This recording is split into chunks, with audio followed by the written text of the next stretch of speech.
A reminder to mute yourself when you aren't speaking. Go ahead and please introduce yourself and drop your name and, if applicable, your organization or company affiliation in the chat. We're going to have time for Q&A and open conversation during today's content. Um, and that's an opportunity to take yourself off mute. You can drop questions or comments in the chat, and we'll do our best to address them. And a reminder that this is being recorded so that we can make it accessible to everyone. If you'd like to access this meeting later, it'll be uploaded on the Arch YouTube page. And a special note, we won't be admitting AI companions into meetings. We do record meetings, and as a matter of course, we'd like to have the opportunity to redact if necessary to protect confidentiality. And I would like to start today by grounding us with some data from 232 Help. And I believe that I saw Pierre on. If you'd like to take yourself off mute, I have the data on the screen. Yes, thank you so much, Elsa. Can everybody hear me? I just want to make sure. Yes. Okay, good. Hi, everybody. My name is Pierre Coleman. I am with 232 Help. I am the data lead and community liaison. And so I just wanted to share some updated data that people are calling into our call center these last couple of months looking for housing resources. So I have shared with some needs, some met and unmet needs. So the difference between the two is unmet need means that our agents have been able to successfully make a referral to a community partner. They have called in to say, hey, this is what my situation is. Where can I go? Who can I call to apply for assistance? So our agents are able to make a referral to give them information so that they can go and seek those services. An unmet need is where either we did not have a resource or that caller has called and reported back to us that a referral that we made was unsuccessful for a myriad of reasons. It could be there's no funding. It could be that they're not eligible. It could be that the organization may be busy and has not called them back. So just to kind of preface that, we can look at some of these numbers to kind of see. This is for the parishes that Arch serves. So that's Acadia, Evangeline, Iberia, Lafayette, St. Landry, St. Martin, St. Mary, and Vermilion. So for our Met needs, we have homeless services. So this is shelter, drop-in centers, um, domestic violence shelters, people that are experiencing homelessness and they are looking for a shelter, about 687 referrals um, for them to go and try to seek out those resources. Housing expense assistance was 984. So this includes utility assistance, rent assistance. This is even people who recently were homeless and they don't have the financial resources to have furniture. So they're looking for resources to help them get furniture to make their house a home. So that's included in that number. Housing searches. So low income housing, people asking about when is public housing open? Are they accepting applications for Section 8 waiting lists? Those are those referrals, so about 1,114. And then legal resources, so eviction prevention assistance, those types of questions. We are referring them to Acadian Legal Service Corporation and other likewise organizations, so about 84 of those. And then our unmet needs, you can see it's the same thing, homeless services and housing expense. A large number of people are just not finding those resources because those resources, as you know, are tapped. Our community partners, they do such a good job trying to help as many people as they can, but the demand is often greater than the supply. So hopefully this just kind of adds a little bit of knowledge grounding just to kind of see what our partners are doing and what the people in our community are needing. Thank you so much. And, we're so lucky to have our local 211 232 help as an active member of our COC. And we've been discussing in this new year and evaluating the best ways to utilize the data that they collect so that we're able to see our community needs from every available lens. And so I think that you're going to see some changes. We'll continue to see these data points, but then also additional data points in the coming months. And they will be sharing them each and every month at the general meeting. So thank you so much, Pierre, of course, Nikki and Edie and the whole 232 Help team.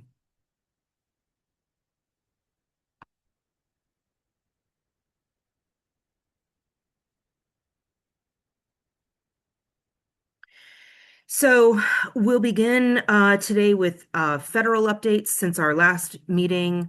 We'll move to state and local updates. Um, from a litigation standpoint, in our most recent update, we shared that HUD formally appealed the lower court's decision to deny their request to dissolve or stay the preliminary injunction regarding the COC funding. All that to say, we anticipate a ruling on the appeal by March 30th, so 4 days. And we will, of course, update you as needed through eBlast, and of course, and we'll discuss it in depth at the next meeting if there is anything that we need to go over. The fiscal year 2025 COC program funding. HUD has still not announced renewal awards for Q1 grants, despite Congress's directive to non-competitively renew grants expiring in the first quarter. To our knowledge, no communication has been shared with COCs. We certainly have not received any communication or have grants that have expired in Q1 been a recipient of funding. So if you're so inclined, please reach out to your local members of the House and Senate to make sure that they know about the continued delay and the effects that has on our programs here locally. We have not yet had any programs that needed to um, pause their programming because of funding lapses. But if this is to continue, I could foresee that as an eventuality. A reminder that the Louisiana Advocacy Coalition on Homelessness will be hosting the second annual Advocacy Day at the state capitol on Wednesday, April 8th. I know I have been mentioning that quite a bit. Please put that hold on your calendar. Let's make sure that there's a great turnout again from Acadiana, and we're going to hear more about this in just a few minutes. We had an excellent groundwork meeting on March 16th, focusing on financial wellness resources and needs. Again, this is Groundwork is a bi-monthly gathering where we're focusing on community need areas. We're assessing our current resources and referral processes, and then we're identifying our gaps. And all of this is in order to create a comprehensive report to share with stakeholders and to use in the creation of community strategic planning. Be able to report out like, look, we internally, collectively have done this work. We've seen where we have resources. We've interrogated our referral processes for ways that we can better refer to one another, and we have identified where there's simply lack in either resources or in funding. And so we'll be able to hopefully speak with one collective voice. Our next meeting is May 18th, and it will not only focus on workforce development, but we'll also be reviewing the aggregated data that we've collected from our first 4 sessions. So registration is already open. Again, that's May 18th. But I'll continue to send out the link for registration, and please get it on your calendars. Your participation is so important, whether you are in the financial wellness space or the workforce development space or the substance use disorder space, all of the things that we've discussed, the food space over the last several months. Or we haven't gotten to your space yet. Everybody's voice is important at every one of the groundwork. So don't wait until it's your focus area to come. We need your voice at the other times. So again, May 18th. We continue to take donations at Share House on Tuesdays, Thursdays, and Saturdays from 10 to 3. A reminder that Share House serves many, many agencies. And so when you donate to Share House or you share the message of need of Share House, you are serving all of the agencies in our community. And that's not just our funded agencies, but really any referral agency and many churches. We are also having a Share House spring cleaning event on Saturday, April 18th. So if you have extra time or you know someone who needs some volunteer hours, please reach out to me at elsa@archacadiana.org. I think it's a great opportunity for teens as well. It's just a kind of a good old-fashioned cleaning out the garage sort of situation, but just think of it as a very, very large garage. And we will be having actually a garage sale after the spring cleaning day is over. And it will be pay what you will. So we will have, because there's some items that were collected early on in the life of Share House that we may not have been able to donate or we don't typically offer to our clients. And so we want to make sure they get into the hands of those who need it. Renter readiness courses, again, have been extremely successful. Thank you to the Housing Authority for their partnership. If you're interested in having clients attend or anyone else that's interested, they are free, but they require registration. We offer them twice daily, not every day, but the day that we offer it, it happens twice, once at 1:30, once at 5:30, so that it accommodates people's work schedules, childcare schedules, etc. The link, it's a bit.ly link, so bit.ly/renter readiness, all lowercase, it's on your screen. We actually have 2 classes today. Today is the day for March.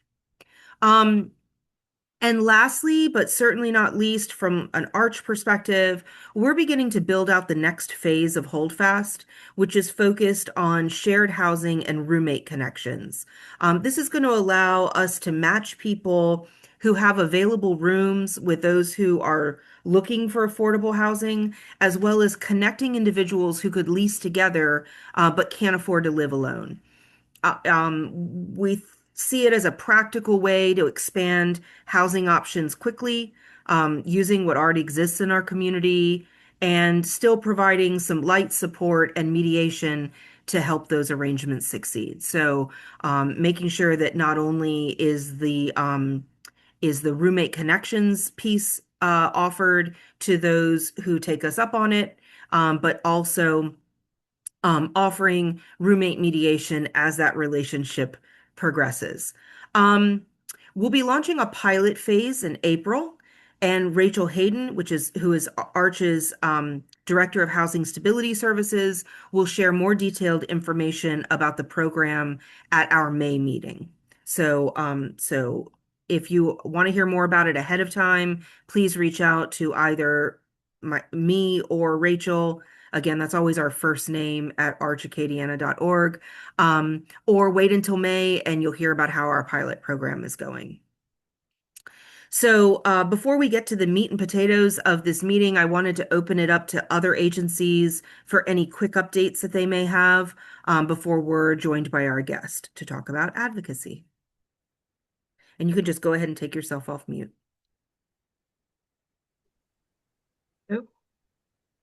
Hi, everybody. I'm Rebecca with Faith House. We have several events coming up, but I'm not going to tell y'all about all of them now. Just I'll kind of notify y'all about one each Arch meeting. On April 7th from 10:30 to 12:30, we have the ribbon cutting for our new Family Justice Center. We were located on 718 South Buchanan. We've moved a couple of blocks over to 416 West Main Street. That's on the corner of West Main and St. John, a beautiful old house with a wraparound porch. So we'll be doing the unveiling of the sign and just doing a ribbon cutting to celebrate our new location.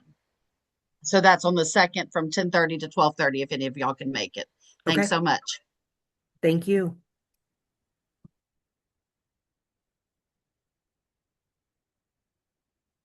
Belle, I see you took yourself off mute.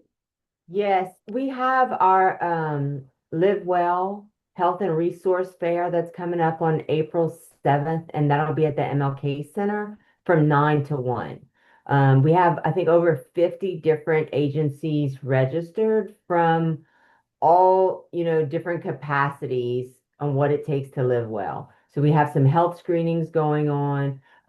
We have the Justice Bus that plans on being there. Swallow Heck is our partner. They're also coordinating with Ochsner's, and I think Our Lady of Lourdes is coming as well. Financial literacy, just even, clients want to come, but also if our partners want to come and just find out other resources in the community as well, it's a good time to just kind of meet and greet and see what's going on. On Wednesday, the next day at 9, we have a fair housing workshop. That's going to be at the Clifton Chenier Center from about 9 to 11. Thursday of the same week, we have a renovate, repair, and paint training. That's a certification through the EPA for any contractors that do work in older homes to know how to work safely around lead. Financial literacy also going on that week on our regular schedule. So we have a lot. It's for a National Community Development Week.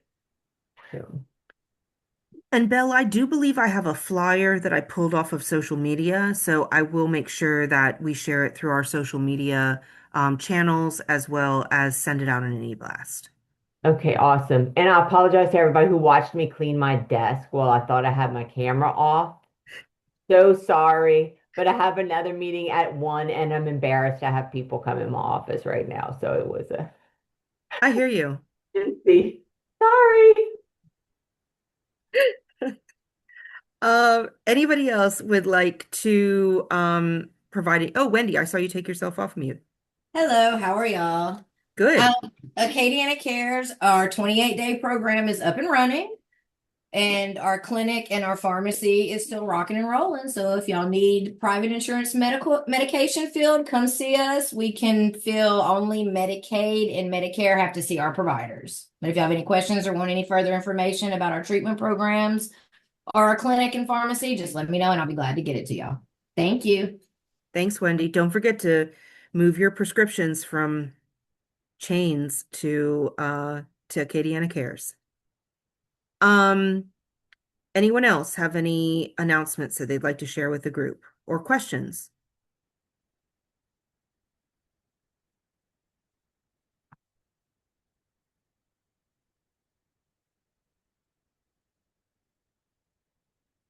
All right. Well, I am going to stop sharing and 1 second. Technology, y'all. Technology. And I'd like to, at this time, welcome back Joe Mueller, who's the lead organizer for the Louisiana Advocacy Coalition on Homelessness. We had him as a guest in May of last year, and we have lots to cover. So welcome, Joe. Thank you again for jumping in and joining us today. I know that we have a lot of legislation that's been proposed. Maybe you could walk us through what's been proposed, what's concerning to those of us who work with the unhoused or those who are at risk of homelessness, and which bills could be exciting. So thank you so much.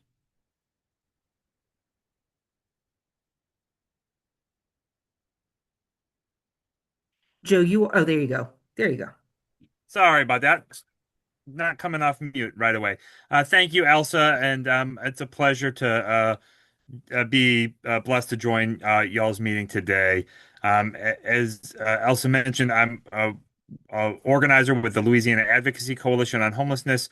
I also work for Continuum of Care and provider in the New Orleans metropolitan area. The Louisiana Advocacy Coalition is a group of homeless providers, COCs, and advocates and people with lived expertise in homelessness, working to advance state policy in particularly, but we've also worked on some national policy that promotes evidence-based and client-centered best practices for ending homelessness.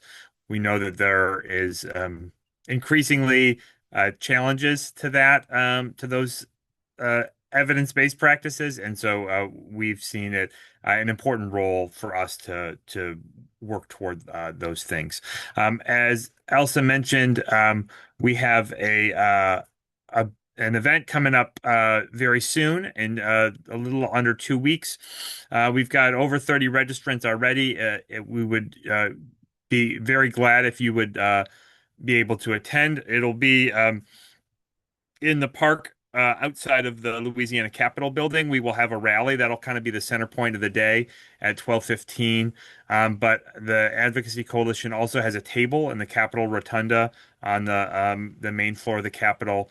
We'll have some information for legislators and policymakers who may be circulating there, and it'll be a time to talk either formally if we're able to secure meetings with your legislators, or informally with folks as they move through the Capitol. Generally, we want to promote the goals that we've set forth for this year, which are removing barriers to housing, increasing access to deeply affordable housing, and preventing criminalization. And there are some specific legislative instruments, some bills that could either do this or move us in the opposite direction. And so we want to make sure that those who are concerned and share these concerns have an opportunity to contextualize the bills that have been proposed with their experience in serving homeless folks or living through housing insecurity and homelessness. There are a few bills that really work to address the first 2 points. And I'd like to highlight one, which is HB 712. It already passed through committee earlier this week, which is great news. It sailed through really the committee. We'll see. It's got to pass off the House floor and then to the Senate before it has a chance to be signed and become law. But if it does, this would waive the fee for state ID and driver's license for people experiencing homelessness, fleeing domestic violence, and living below the poverty line. This is not going to directly lead to people getting housed who are experiencing homelessness, but this is dropping a very substantial barrier that people face. If you've been in this field long enough, you know how many people lose their IDs, have their IDs stolen, and cannot quickly navigate to housing, to employment, because of that obstacle. We think that the OMV has put together a pretty accessible path to show that, to demonstrate someone's homelessness or poverty, and we think that this is not going to have a high cost to the state, but could have an enormous benefit to people. So if we find out that this bill needs a real push from advocates to get across the finish line in the Senate or through letters, we will let you all know. Bills, 2 bills that would make surplus state property available for affordable housing with a particular focus on deeply affordable housing. We hope that those bills are able to make progress. They haven't yet been heard or scheduled as of yesterday. There's also HB 472, also not yet scheduled, but this would be a great opportunity, and it would change Louisiana law to allow localities to introduce rent stabilization measures. It doesn't describe what those measures would need to be, but would simply provide opportunities for localities that recognize there are problems with housing affordability in the rental markets to attempt to address those on a local level, and that might provide models for other communities in Louisiana to follow. It's not a prescriptive bill. Rather, it's just clearing aside what is currently an obstacle towards communities trying to address what's happening locally. And we also know that there's 3 bills that would increase the minimum wage or create a living wage in our state. I don't have the expertise to say which of these are better than any other or have a better chance of passing, but we know that when addressing housing affordability, one way to do that is to seek subsidies and make the or lower housing costs, but another way is to increase people's capacity to afford what's out there. And certainly, Louisiana has not seen increases in minimum wage in roughly 20 years since the last time the federal government raised the minimum wage. So these bills are have not yet been scheduled, but if you have an interest in them, I will let you know. I'll go through them again. HB 712 is sponsored by Delisha Boyd from New Orleans. SB 301 and HB 809 are sponsored by Senator Royce DePlessis and Delisha Boyd again, respectively. HB 472 is sponsored by Representative Alonzo Knox. And HB 209, 353, and I can't see the other one because my thing is SB whatever, two something or other. Those are sponsored by Tammy Phelps, I believe Regina Barrow on the Senate bill, and I think 353 is sponsored by Delisha Boyd as well. So something good to look out for. On the less good news front, and of greater concern, there are two bills in particular of a fleet of maybe more than 10 that could impact homeless service providers and people experiencing homelessness. Is HB 211. This is a nearly a carbon copy of a bill submitted last year by Senator Bob Owen. This has been submitted by Representative Debbie Villio from Jefferson Parish, Louisiana. Ms. Villio is the chair of the Criminal Justice Committee, but this bill is being heard in the Judiciary Committee. It does a lot. It's a 25-page bill, the large portion of which describes an optional homeless court system that could be introduced in any municipality that wished to create a homeless court. However, that homeless court, again, it's optional, and there is no funding for it in the bill, and it does not tend to follow the sort of guidelines or best practices outlined by the American Bar Association for homeless courts. It is punitive, and it duplicates a sort of existing homeless or other specialty courts, homeless courts, community courts, drug courts, veteran courts, those types of things that already exist in our communities. But what's hidden in sort of near the end of the bill is a provision that would create a new and novel crime, that of unauthorized public camping. If you can see the screen, you can read how that is defined.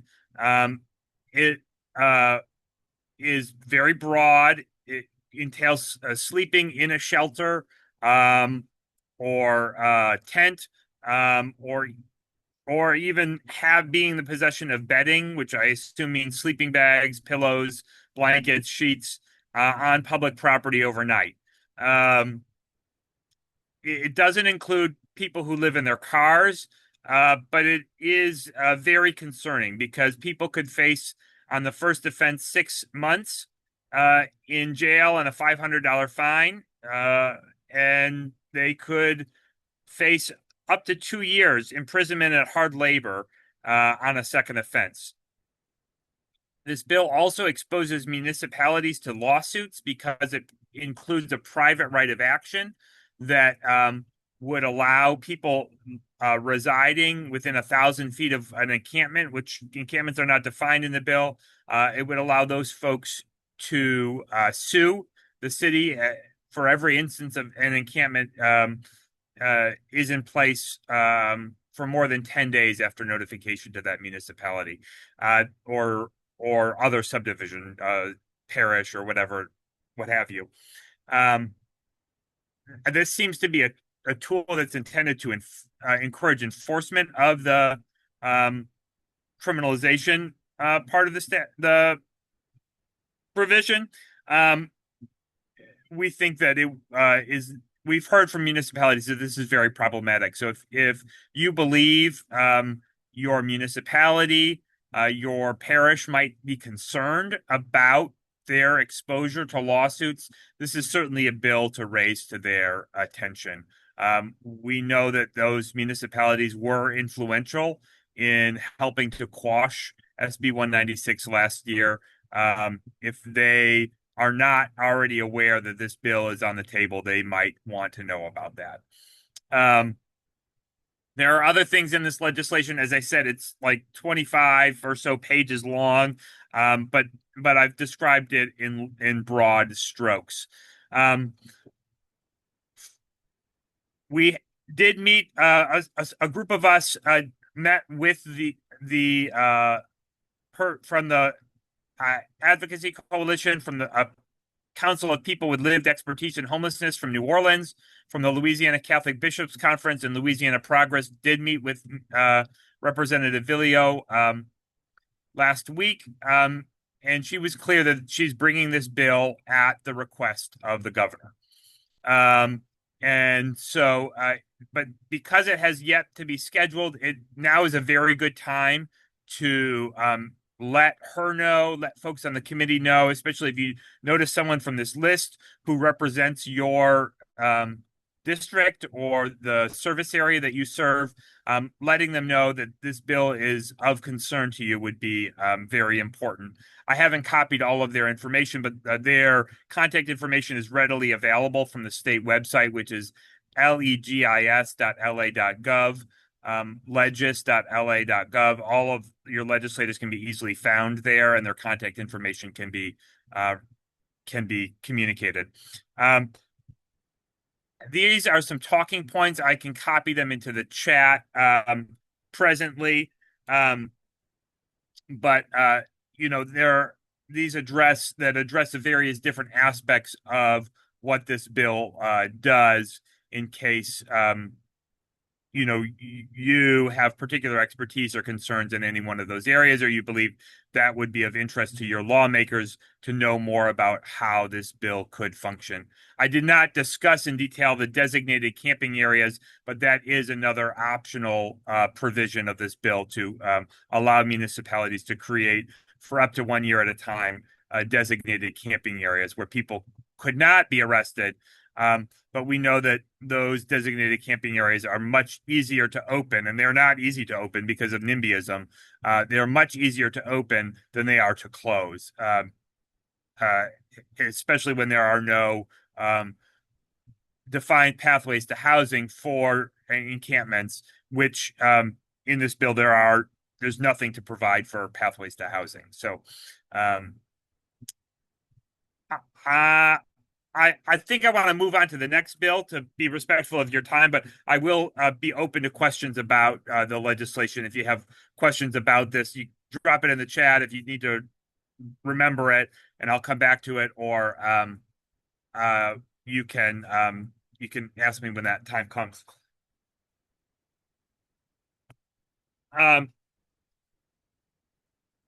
I want to bring up this bill, which really I think is going to be, it might fly under the radar otherwise. It's sponsored by Representative Alonzo Knox, the same legislator who has the rent stabilization bill that seems very positive. But this bill, I think, may not be aimed correctly. It attempts to introduce oversight for homeless service providers and continuums of care. And you can read it on the screen here. It's by contrast to the other bill I described, quite short. A mere 15 lines is the whole bill.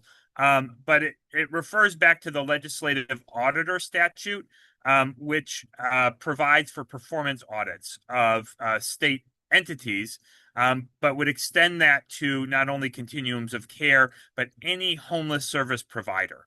It would seem to be described in the broadest terms what a homeless service provider is, because it's not defined. It really seems to be anyone that provides homeless services. That term is not defined in state law, or to people who are homeless or who may become homeless. anyone who's receiving even a dollar of state or local revenue would then be subject to a performance audit. That's different than the audits that nonprofits like our continuums of care share, of the financial audits on an annual basis, which are not easy to go through. But this would be the sort of audit that the legislative auditor put on domestic violence coalitions and the New Orleans Continuum of Care, and requested of other continuums of care, but did not actually wind up conducting them. But this would allow them to conduct that of any homeless service provider, and not just at the request of the legislative auditor, but at the request of any parish president who wanted to know what was happening at any service provider. They can be very lengthy. For the one that we did in New Orleans, we had to produce well over 10,000 pages of documentation on our work, on our performance metrics. And they also subpoenaed our clients, our HMIS records. They wanted a full backup copy of the HMIS system, which was not provided for in the statute, but the legislative auditor insisted was necessary for the completion of a performance audit initially. That request wound up going to court and was settled out of court with the dropping of the request for that information, but without a resolution to whether or not the legislative auditor is entitled to that those private and personally identifiable information on clients. They declined to accept de-identified information on client level data. We are concerned that this is the sort of thing that would discourage organizations from getting into or staying in the homeless services field. It could make it much more difficult to find providers willing to conduct this business, and down the line could really lead to people not having as many housing options, or not being able to conduct the important work that we do. I don't think that is the intent behind this bill, but I think that is potentially a predictable result of this bill as it's currently written. So if you share concerns around that or have other questions about this legislation, as I said, it's sponsored by Alonzo Knox. It will be heard in the House Health and Welfare Committee. I've got a misprint here. It says Judiciary, but it's actually the Health and Welfare Committee, which is chaired by Dustin Miller, who is from Opelousas, and may be known to some of you all. There are a handful of other Acadiana representatives on this committee, I know with certainty.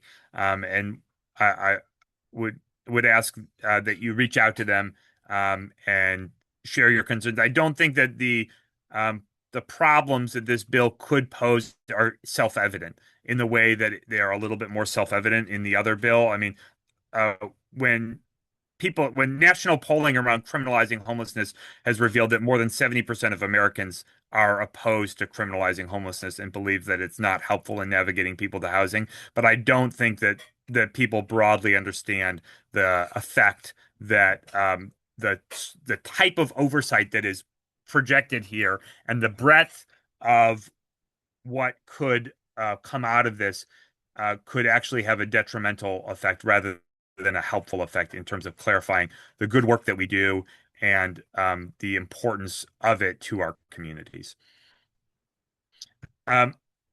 Here are some talking points, and again, I will copy and paste this stuff after my presentation into the chat if people are interested in taking a look at that information. A few other bills of note.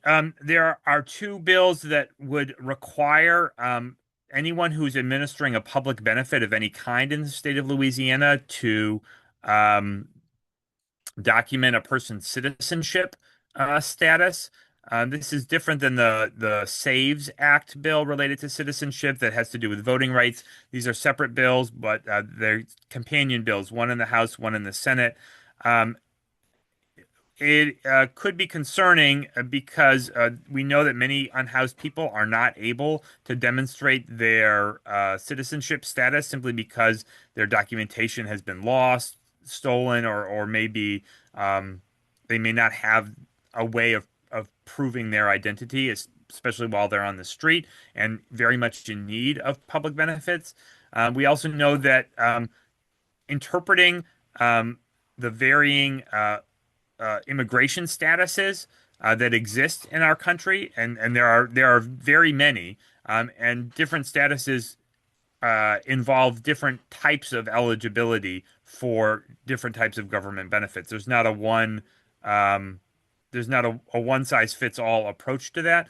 I would say, with over 20 years of experience in this field, and I've met very few other people in the field of homeless services, particularly, but I would imagine this goes for other types of social services who are qualified to read and interpret immigration documents and immigration law in order to effectively verify a person's status. So I think the chief concern here is that you could be putting an immense burden on providers to do a job that they're not qualified to do, and you could be excluding people who are otherwise eligible for services but unable to document that because of their poverty or their housing status. We have a couple other bills related to civil commitment. This one, HB 546, is already moved through committee. HB 457 has not yet. Would govern housing standards for homeless shelters, which could be good, but it includes group homes, which fair housing advocates have flagged as potentially having a discriminatory effect. There, other than that, I think that's all. That there's some New Orleans specific types of things, and I'll leave that. I'll leave the rest off because they're a little bit more granular and in the weeds. Um, this is a QR link to sign up for the April 8th event. If you haven't done that already, would really invite you to do so, even if you're not able to attend the legislative visits. We'd still love to have you for the rally. And if you can't do either of those things, we will keep this list well updated on what's happening in the legislature this term. So please consider just signing up generally for the Advocacy Coalition's email list by registering for the event. We're also going to be sending out a registration link so that we can arrange for carpooling so that we're not each bringing cars over. And so, Joe, I'll let you know when we have a total how many people you can be expecting from Acadiana. Wonderful. Thank you very much. That's great to know. Yep. I had a question. First of all, with your permission, I will share the slide deck. Is that okay? That would be fine. Okay, perfect. And I'll send that out in an email by the end of this week.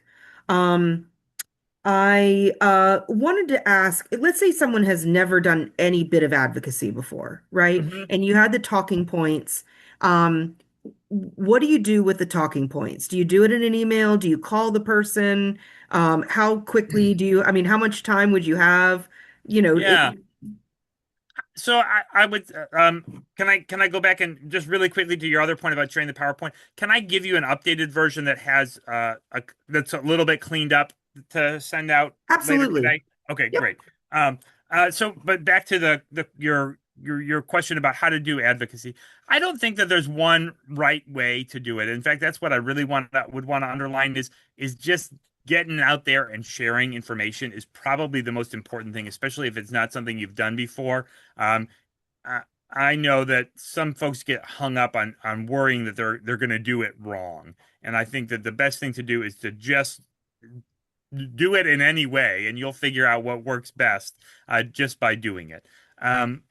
But that said, I think if you already have a relationship with a policymaker, it can be helpful to reach out to them in the same way that you normally do. If not, my experience is that lots of legislators are very responsive to emails. They and their staff tend to be very responsive to emails, and it can be a good way to kind of keep that information organized.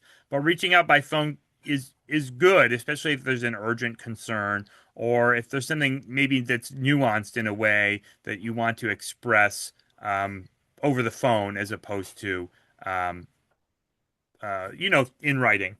Um, Short and sweet is usually very good. Our legislators often have a lot on their plate. They're juggling, many different demands. And while we might be deeply enmeshed in the work that we do and very well informed, you all are experts in your field. If you don't feel like that, let me tell you, you know a lot more about all the ins and outs of homelessness, housing justice than virtually any uh, legislator who's not also coming from that same field. So know that you have a certain amount of expertise and if you want to write them an email, try and put it in an elevator pitch. I wouldn't, for instance, encourage you to copy and paste everything that I had in my slide deck and put that in your initial email to a legislator.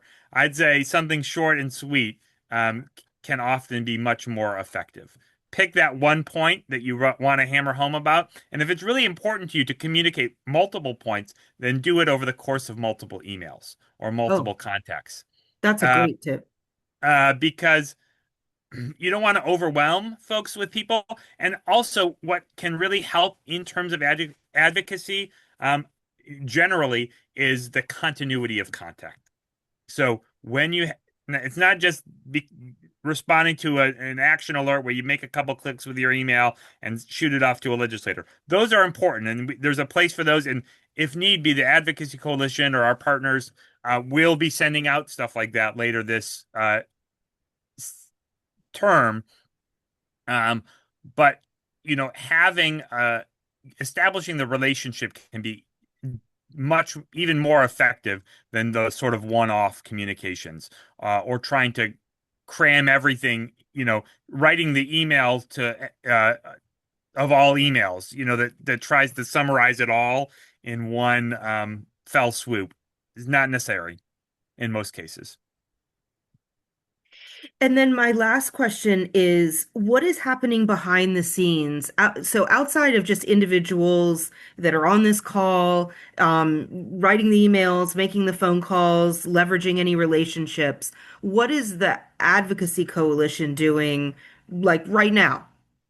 So, I mean, we're planning for this special event. We have been writing legislators and contacting them about our concerns around key pieces of legislation.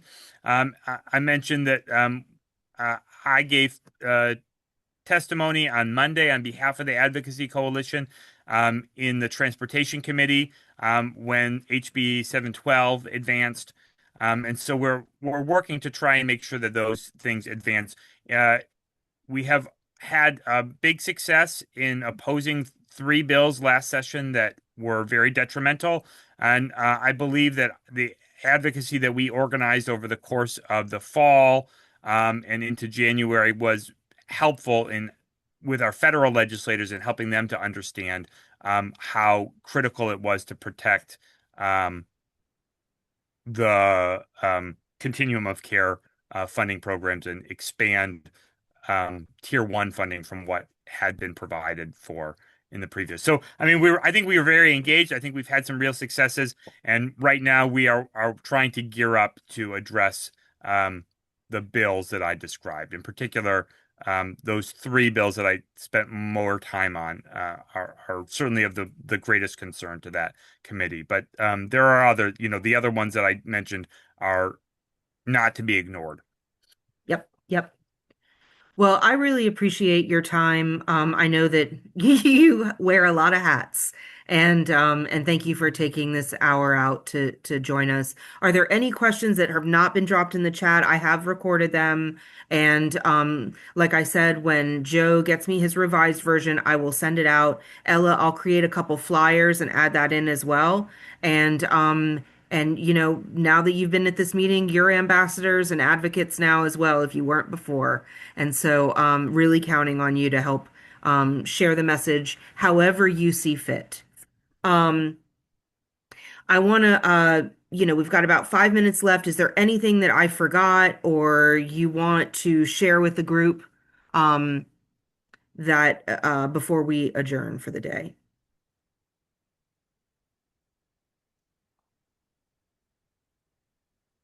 Okay. Well, thank you so much for joining us. Please feel free to reach out to me at elsa@archacadiana.org with any questions or concerns. I can also connect you with Joe. Make sure you're on the Advocacy Coalition's list. I look forward to seeing you next month on April 23rd. That's Festival Thursday at noon. Two reminders. One, Arch offices will be closed on both Friday, April 3rd and Monday, April 6th for our spring break. We had an abbreviated winter break because of warming shelter needs, and so we're going to be taking those 4 days. Secondly, don't forget about the Arch YouTube page. There's a link on our website in the top right-hand corner. It's got a little like a little icon. And or you can go to @Archacadiana on YouTube and check out any meetings you may have missed or revisit this meeting. So thank you so much. Have a great day, and I'm really wishing you a restful weekend. Try to get outside some. It's beautiful. Bye, y'all.